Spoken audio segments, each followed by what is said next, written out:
चलिए दोस्तों शुरू करते हैं CIB ABM के मॉड्यूल डी का 31 unit credit control and monitoring.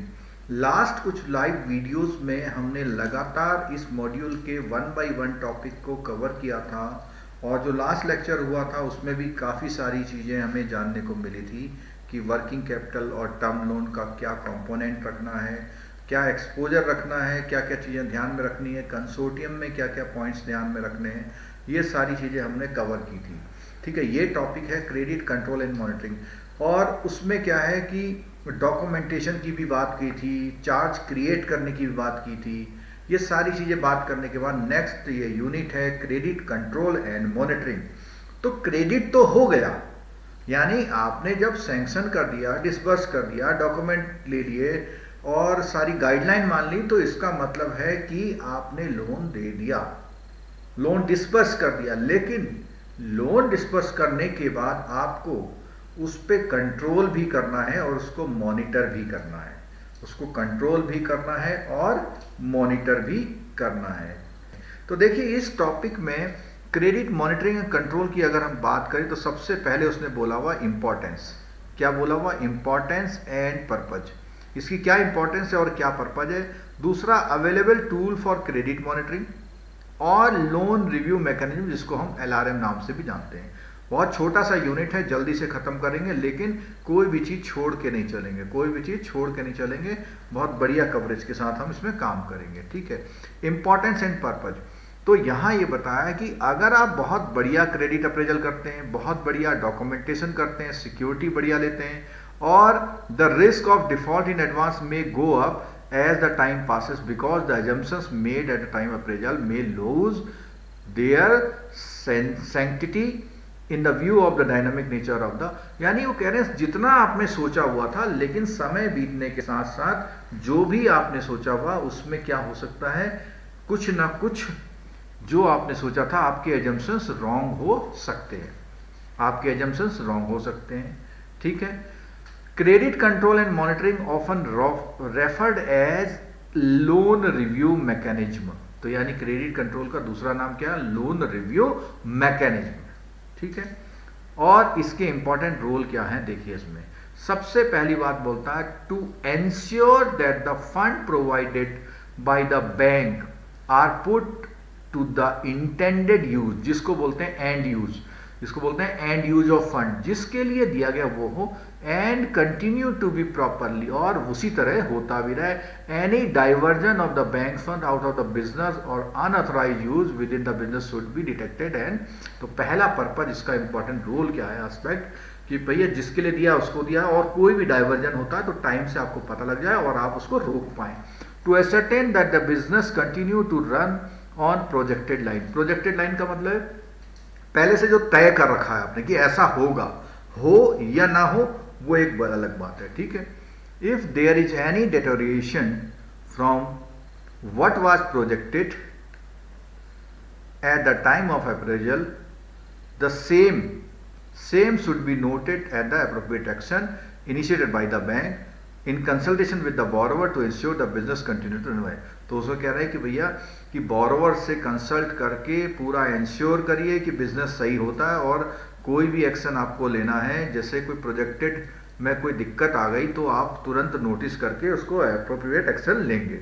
ठीक है, if the deterioration of the business continues, यानी डेटोरेशन का मतलब एक तरह से टूट फूट हो जाना, कहते हैं कि उसका एक जो सिस्टम चल रहा था वो ब्रेक हो जाना, जिस तरह से सोचा था उस तरह नहीं चलना।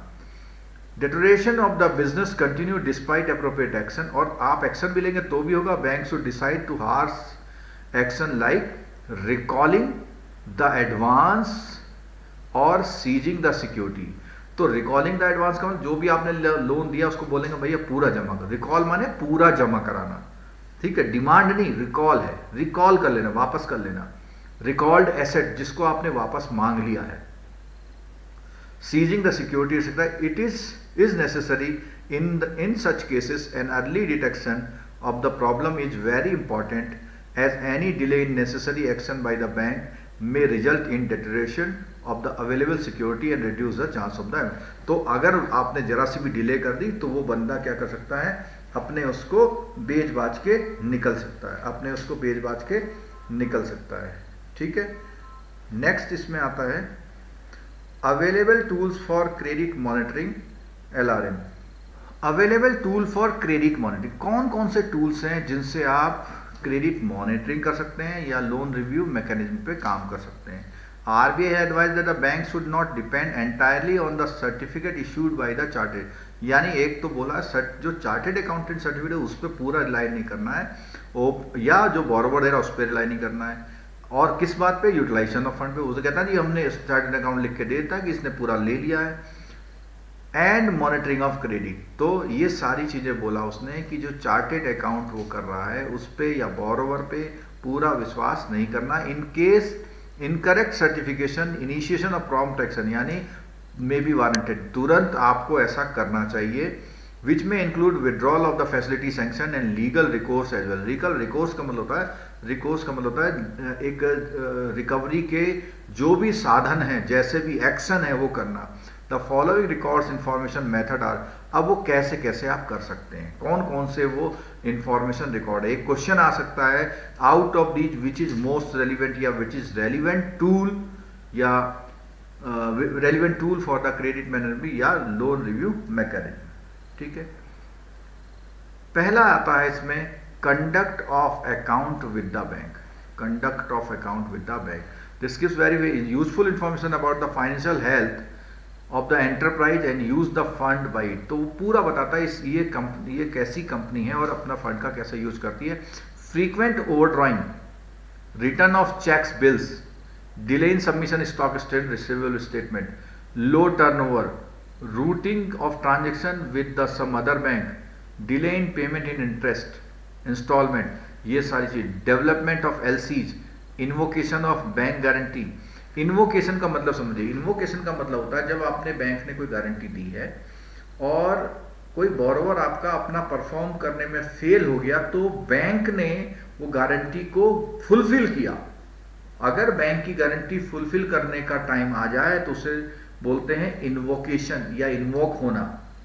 ठीक है, और इसमें एक बात और है कि 90% गारंटी इन्वोक नहीं होती, यानी समय से पहले ही वो बोरोवर अपना काम कर देता है, बैंक की जरूरत ना के बराबर पड़ती है।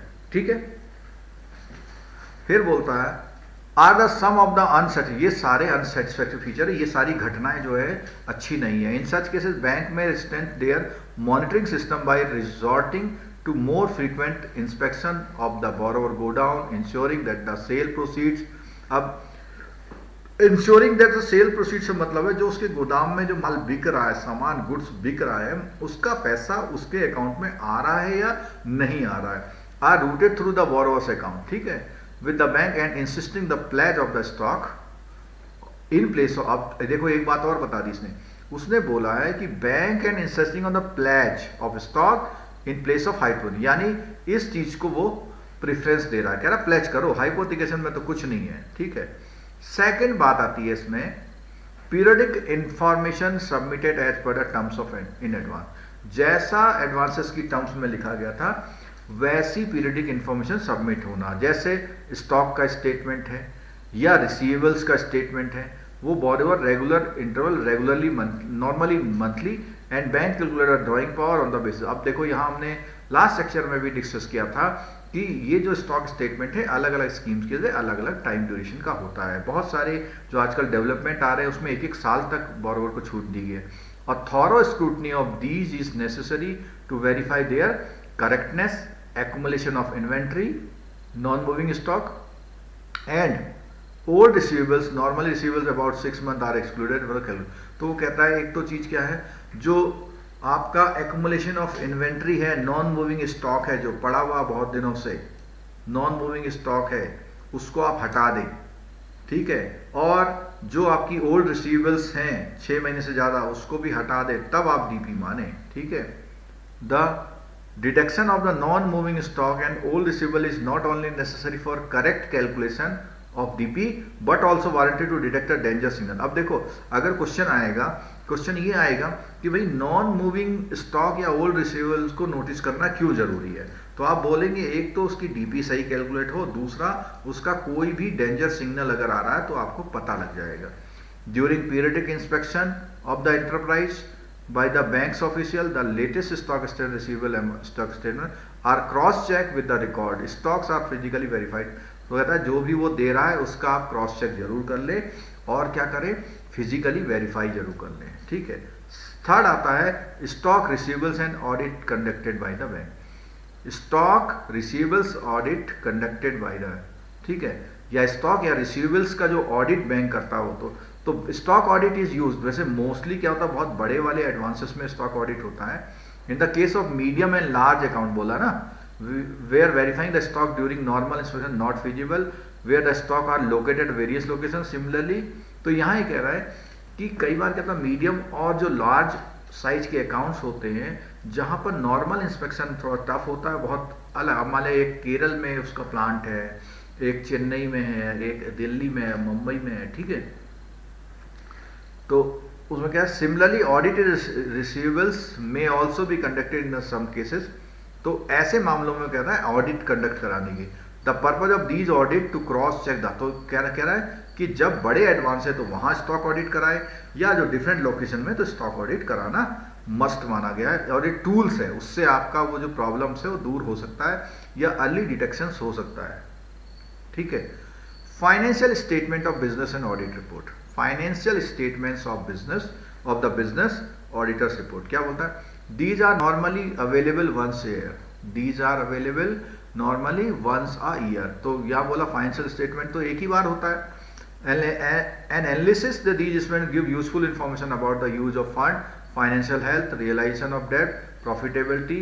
In case of working capital limit, the similar card renewal exercise. तो यहाँ ये बोल रहा है कि भैया जो उसकी जो एनुअल जो फाइनेंशियल स्टेटमेंट है उसको भी आप ले ले, उससे आपको बहुत सारी चीज़ें पता लगती है, उसकी प्रॉफिटेबिलिटी, उसका डेट का कितना रियलाइजेशन हो रहा है, फाइनेंशियल हेल्थ क्या है उसकी, और उसकी वर्किंग कैपिटल वगैरह निकाल उसके एनालिसिस करने में ये हेल्पफुल होती है, खासकर से जब आप वर्किंग कैपिटल की लिमिट को रिन्यू करते हैं। ठीक है। The purpose of periodic visit manifold, क्या क्या है इसकी पर्पज में, ये क्वेश्चन आपसे आ सकता है, ये क्वेश्चन बन सकता है यहाँ पे कि purpose of periodic visit is manifold क्या होता है। It gives the impression about the activity level, तो वो जो उसका एक्टिविटी का क्या लेवल चल रहा है उसको वो देता है। The assessment of limit based on anticipated level, अब यहाँ बोलता है एक्टिविटी लेवल और बोलता है anticipated level of operation. And field visit help the ascertaining whether the activities at the level और नॉट, यानी जो एंटिसिपेट किया था वो लेवल और जो वास्तव में चल रहा है उसको बोलते हैं एक्टिविटी लेवल। तो वो कह रहा है कि दोनों चीजें जो है असर्टेन हो रही है नहीं हो रही, दोनों चीज सेम चल रही है नहीं चल रही है। It helps in funding out the position of stock and other asset charge to the bank. ये क्या हेल्प करता है, it helps finding out the position of stocks and other assets charge to the bank. तो इससे पता लग जाता है कि भाई आपके स्टॉक की पोजीशन क्या है और इसकी जो है एसेट जो चार्ज है उनकी क्या पोजीशन है। तो थर्ड पॉइंट आता है the fact of the bank charge over asset should be prominently displayed, field visit help. तो वो कहता है कि यहाँ पे लिखेंगे, यहाँ लिखा था ना कि भारतीय स्टेट बैंक द्वारा बोलते हैं हाइपोथिकेटेड बाय पंजाब नेशनल बैंक, तो वहाँ प्रोमिनेंटली आप डिस्प्ले कराइए। Interaction with select creditors and debtor, कुछ क्रेडिटर डेटर से आपकी बातचीत भी होती रहनी चाहिए, पता लगना चाहिए भाई ये कैसा काम कर रहा है। Periodic scrutiny of the borrowers book account and the account maintain, वो अलग अदर बैंकों में जो अकाउंट है उसका स्टेटमेंट मंगा के आप सर्च कर सकते हैं। ठीक है। Market report about the borrower and the business segment. Market report about the borrower and the business segment. ठीक है। क्या बोलता है कि भाई उस मार्केट में उस बोरोवर की रिपोर्ट क्या है और वो जो बिजनेस कर रहा है उसकी रिपोर्ट क्या है। These reports are available from the industry association and rating. तो रेटिंग एजेंसीज क्या होती है, जैसे आपकी क्रिसिल वगैरह है या कोई आप अर्न्स्ट एंड यंग्स हैं, तो ये किसी भी इंडस्ट्री के बारे में रिपोर्ट्स निकालते हैं, उनकी भी स्टडी करें और वो जो बता रहा है उसको भी आप चेक करें कि भाई ये जो कह रहा है ठीक कह रहा है ना। Appointing banks nominee on company board. अब देखो कंपनी के बोर्ड में बैंक्स का एक नॉमिनी रखो। क्या बोलता है, इन एक्सेप्शनल केस और in the case of large limit bank में opt on appoint nominee director on the board to keep the tab on the. अब क्या है, तो नॉमिनी डायरेक्टर का मतलब जो उसके मालिक जैसे तो नहीं होते हैं, लेकिन उनको सारी मीटिंगों में अपीयर होने का राइट होता है, तो उन्हें पता लगता रहेगा भाई मीटिंगों में क्या चल रहा है। ठीक है। Credit audit, the details given here on the RBI की guideline note in the credit management. Credit audit is an examination the various credit function of the bank. मतलब जो फंक्शन है बैंक के उनको क्रेडिट के वेरियस फंक्शन है उनको examine करना। It is normally conducted by the internal staff having adequate credit experience. Credit audit examines compliance with extent sanction and post sanction procedure laid down the by bank from time to time. ठीक है। Each bank formulates its own policies, procedures and organisational setup for credit audit. In some banks, credit audit plays an important role in the monitoring of the। तो यहाँ बोला है कि भाई वो जो है बैंक जो ये करता है क्रेडिट ऑडिट, अपनी पॉलिसी बना के करता है, अपने प्रोसीजर होते हैं उसके, और अपना एक ऑर्गेनाइजेशनल सेटअप यानी उसका डिपार्टमेंट भी अपना एक अलग होता है। In some bank credit audit plays an important role for in monitoring for large value के एडवांसेस के लिए क्रेडिट मॉनिटरिंग का सिस्टम बहुत ही कारगर होता है। RBI suggestion in the respect of the content the guidance order. तो क्या बोलता है देखो, उसने कहा credit guidance note on credit risk management. क्या बोलता है, क्या था ऑब्जेक्टिव ऑफ द क्रेडिट, क्या ऑब्जेक्टिव होने चाहिए उसके, इंप्रूवमेंट होना चाहिए क्वालिटी में, उसका क्रेडिट पोर्टफोलियो इंप्रूवमेंट हो, ऐसा ऑब्जेक्टिव है। Review sanction process and compliance status on large loan, कि उनको कैसे रिव्यू करते हैं भाई सही चल रहा है ना। Feedback on regulatory compliance. और अगला पॉइंट है इसमें independent review of credit assessment, independent होना चाहिए review. Pick up early warning signals and suggest the remedial message. ठीक है। चलिए नेक्स्ट है recommend corrective actions to improve credit quality. Corrective actions का मतलब होता है कि भाई अब इसको सुधार करने के लिए ये चीजें करनी है आपको। Credit administration and credit skills to the office staff. ठीक है। नेक्स्ट आता है structure of credit audit department. Structure of credit audit department, the credit audit loan review mechanism may be assigned to a specific department और inspection and audit department. क्या बोला, तो credit audit department का structure कैसा बोला, उसने बोला कि एक तो स्पेसिफिक डिपार्टमेंट हो या इंस्पेक्शन एंड ऑडिट डिपार्टमेंट को ये काम दिया जाएगा। ठीक है। Function of the credit audit department क्या बोलता है, the to process credit audit reports, यानी क्रेडिट ऑडिट रिपोर्ट्स को प्रोसेस करना, एनालाइज करना और उसकी फाइंडिंग एंड एडवाइज करना डिपार्टमेंट को कि भाई क्या क्या चीजें हैं ऐसी। To follow up the controlling authorities, यानी कंट्रोलिंग अथॉरिटीज को फॉलो अप देना। Apprise the top management, top management को अप्राइज करना। To process the response received and arranged for closure of the relative credit audit report। क्या बोलता है, to process the responses received and arranged to closure of the। अब जो responses मिले हैं उनको क्लोज करना, किसके, of the relative credit audit report. जो आपकी क्रेडिट ऑडिट रिपोर्ट है उसके अकॉर्डिंग जो भी फीडबैक आया था उसको क्या करना, क्लोज भी करना। उसमें लिखा है कोई कमी है तो उसको दूर कराने की कोशिश करना। To maintain database of advance subject to the credit audit, to maintain database of advances subject to the credit। तो ऐसे डेटाबेस का मेंटेन करना जिसमें क्रेडिट ऑडिट होना है। अगला पॉइंट आता है scope and coverage. Scope and coverage, the focus of credit audit needs to be broadened from the account level to look at the overall portfolio and the credit process being followed। क्या बोलता है इसमें, कहता है इसका जो scope and coverage है, the focus of credit audit needs to be broadened from the account level to look at the overall. तो अकाउंट लेवल का मतलब केवल हिसाब किताब रखना, to look at the overall portfolio, और पूरी जो उसका पोर्टफोलियो उसको भी देखना, and the credit process being followed, और ये भी देखना कि क्रेडिट प्रोसेस जो है पूरा फॉलो किया जा रहा है या नहीं किया जा रहा। द इंपॉर्टेंट एरियाज आर, क्या क्या है इसमें, तो ये स्कोप एंड कवरेज में कौन कौन से एरिया हैं। एक तो पोर्टफोलियो रिव्यू है, क्या है, portfolio review. Examine the quality of credit and investment quasi credit portfolio. अब देखो सुनो जरा, यहां ये कहता है, यहां एक बात समझ लेना कि वो कहता है उसके क्रेडिट और इन्वेस्टमेंट के, जिसको उसने बोला क्वासी क्रेडिट, इसको समझ लीजिएगा। ऐसा होता है देखो कि जो पूरा आपका, मैं इसको वैसे अलग से समझाता हूं आपको। बैंक जो है पब्लिक से डिपॉजिट लेते हैं, बैंक जो है पब्लिक से या कहीं से भी क्या करते हैं, डिपॉजिट लेते हैं, ठीक है। बैंकों ने डिपॉजिट ले लिया। अब जो डिपॉजिट लेते हैं, जो डिपॉजिट लेते हैं उसका करते क्या क्या है, तो ये जो है सबसे पहला काम तो जैसा आप लोग बता रहे भैया, क्रेडिट देते हैं यानी लोन्स देते हैं, ठीक है। उसके बाद क्या करते हैं, इन्वेस्टमेंट करते हैं।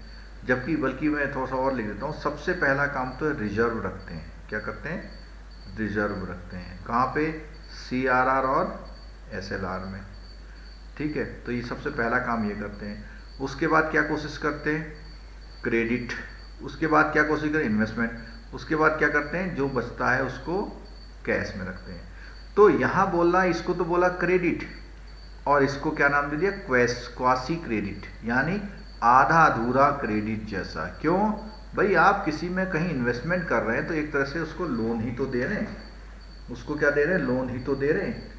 क्लियर हो गया, ठीक है। Portfolio review, examine the quality and credit investment. अब क्वासी इन्वेस्टमेंट, आपको क्वासी क्रेडिट मैंने बता दिया था कि investment is just like as credit, ठीक है।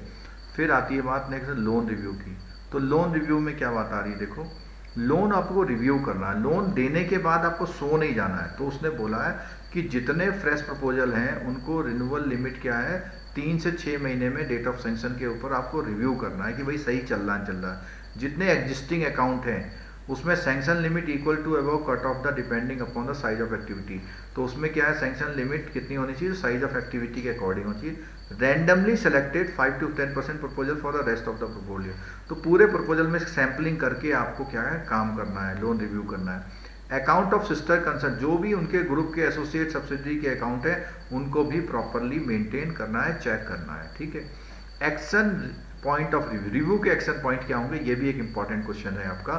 तो सबसे पहले वाला कंप्लायंस, बैंक की जो लेट डाउन पॉलिसी है वो पूरा कर रही है नहीं कर रही है। एग्जामिन एडिक्वेसी ऑफ डॉक्यूमेंट्स, पूरे हैं या नहीं है। Conduct the credit risk assessment करिए। Examine the conduct of account and follow up looked by the line functionary. ये लाइन का मतलब ऊपर सुपरवाइजर क्या कर रहे हैं। Oversee action taken by the line functionary in respect of the serious. अब देखो कोई ऐसी चीज तो नहीं जो वो नहीं देख पा रहे हैं। Detect early warning signals and suggest the remedy, उसकी सजेस्ट करें, ठीक है। रिव्यू की अगर बात आती है तो नॉर्मली जब भी आपने देखा होगा रिव्यू होते हैं, हाई रिस्क क्वेश्चन आ सकता है, हाई रिस्क का 3 महीना है, एवरेज इसका 6 मंथ है और लो रिस्क का 1 ईयर है। तो अभी आपने देखा कई सारी सीसी लिमिट आप 1 साल में रिव्यू करते हैं, ठीक है। और feedback on general regulatory compliances है। Examine adequacy of policies procedure, जो भी आपकी प्रैक्टिस है वो करना। क्रेडिट रिस्क असेसमेंट को रिव्यू करना। Examine reporting system and expectation thereof, ठीक है। Recommend corrective actions for credit administration and credit skills of staff, जो आपका इस क्रेडिट स्किल्स के स्टाफ को भी ट्रेनिंग करें। फोरकास्ट लाइकली हैपनिंग, और नियर फ्यूचर में कोई ऐसी ट्रेड में कुछ होने वाला है तो उसको भी आप देखेंगे, ठीक है। उसके बाद है procedure to be followed. Credit audit क्या करेगा, क्रेडिट ऑडिट क्या होगा, ऑन साइट कंडक्ट करेगा, यानी कि दूर बैठ के ही कर ले वहाँ पे, ठीक है, ब्रांच में जाके करेगा।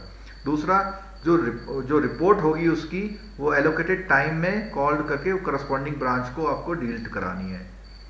Credit auditor are not required to visit borrowers factory, और उसने बोला कि उसको जो है वो उनको वहाँ जाने की जरूरत नहीं, वो ब्रांच के डॉक्यूमेंट से ही वो काम कर सकते हैं, ठीक है। लास्ट पॉइंट इसका है legal audit of the title document in respect of large value के लिए बोला टाइटल डॉक्यूमेंट, यानी जो मालिकाना हक वाले पेपर है उनको वो करना, ठीक है। Requiring bank to put place in a system where in the concurrent auditor were required to look into report. Concurrent auditor होता है जो ब्रांच में बैठा रहता है, यानी ब्रांच में हमेशा रहता है, of the genuineness of the document specially large volume. तो लार्ज वॉल्यूम वाली ब्रांचें में होता है। और इसका सबसे हमेशा ध्यान है क्वेश्चन जब भी आएगा all credit exposure 5 crore and above, उसमें legal audit, reverification of title deed, relevant authorities, ये सब रेगुलर करा के रखना है आपको। कौन से 5 करोड़ और उससे the bank should furnish a review note on the board committee interval on going there when circular. तो उसने बोला है कि बैंक को क्या करनी है, अपने रिव्यू नोट को अपने बोर्ड या ऑडिट कमेटी को, जो बोर्ड की है, उसको क्वार्टरली इंटरवल क्वेश्चन पूछा सकता है, ऑन गोइंग बेसिस में सबमिट करनी है।